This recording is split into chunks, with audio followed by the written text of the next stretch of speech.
Former Republican Speaker of the House, Kevin McCarthy, sat down for an interview with the Trump-friendly CNBC Squawk Box program. But McCarthy turned out not to be the highlight because instead, Joe Kernen, an openly MAGA host of Squawk Box, was picking fights with everyone, including one of his co-hosts. And the whole thing is hilarious and awkward, and we have to talk about it. But before we do, if you end up liking this video and you want to support the channel, please be sure to hit the like, subscribe, and alert bells before you go. All right, friends, Joe Kernen and CNBC Squawk Box have been in multiple videos of mine. They are a underrated source of content, okay? So CNBC tends to be, a more financial, economic-driven outlet and publication, and therefore it skews consequently more conservative than you might expect if it were just social commentary. Joe Kernen, the older host, is an open Trump supporter, and he's gone viral multiple times for losing his mind and getting fact-checked and dunked on.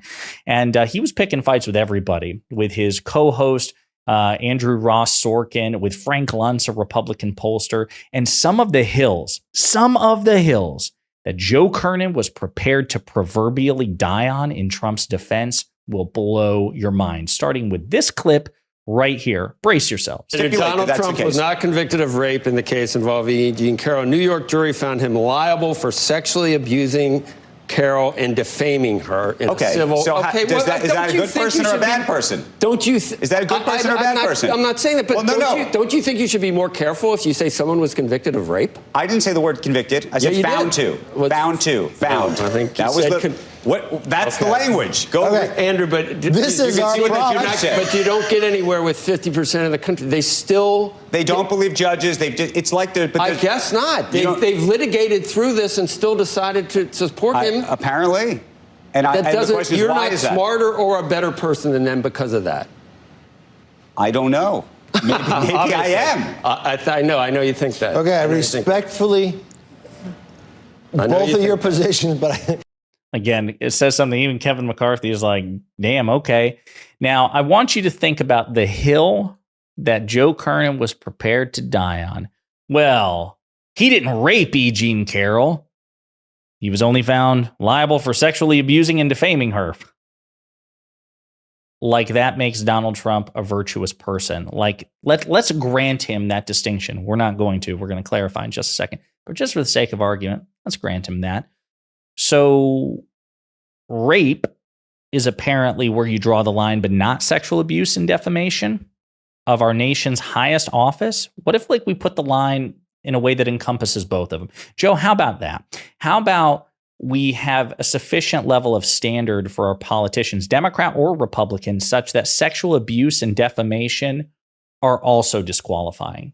How about that?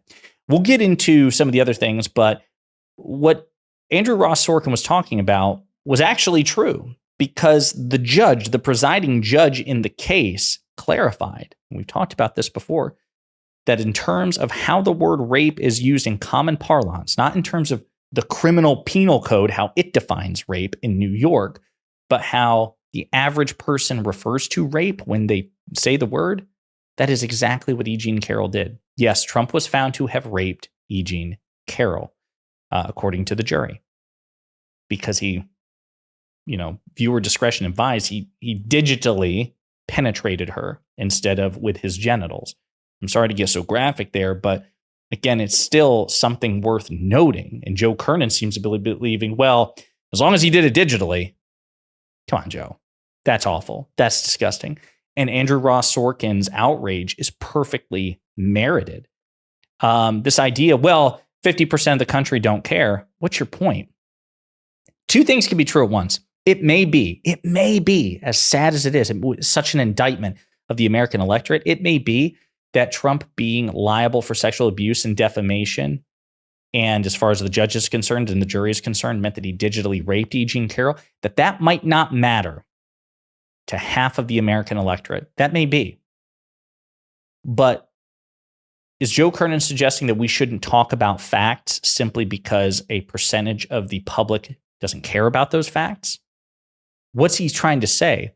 That sexual abuse, defamation, and rape are less disqualifying or less contemptible simply because Donald Trump's cult of personality has created a permission structure where it doesn't matter what he does.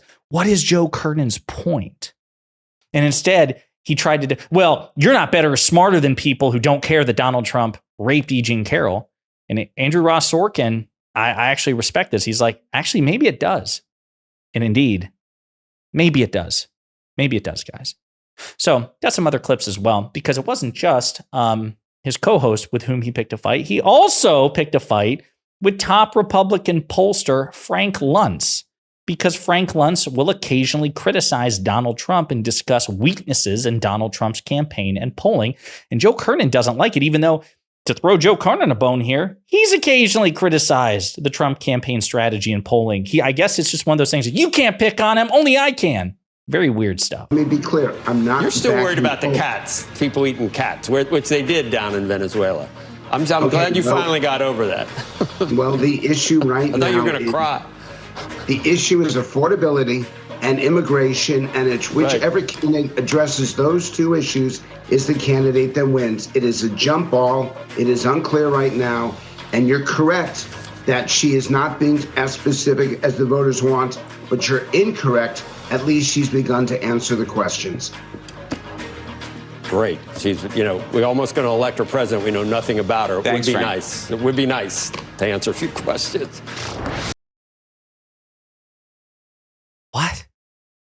What? The bigotry, the xenophobia, and just the fundamental errors in geography.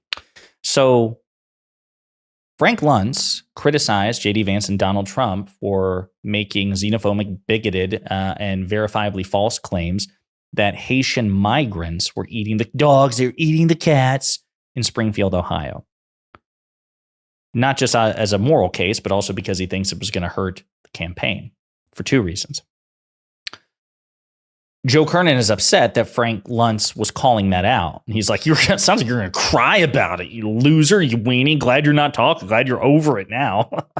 Well, it was a legitimate political vulnerability. Certainly not doing Trump any favors with respect to winning over moderates and independents. So Lun was right. It was also despicable given that it was racist and xenophobic and also false. There's that. And then number three, Joe Kernen's like, well, they're doing it in Venezuela. What the hell does Venezuela have to do with Springfield, Ohio? Is Venezuela, is it an anagram of Springfield, Ohio? Like if I arrange Springfield, Ohio on a whiteboard and I reshuffle the letters, is it Venezuela? Venezuela is famously a different place than Springfield, Ohio, and Haiti for that matter. What are you talking about, Joe? Joe, come on, man. You don't have to defend Donald Trump on it. Sometimes it's okay to just admit, yeah, Trump screwed up there. That was wrong. He shouldn't have done it. But he just can't help himself.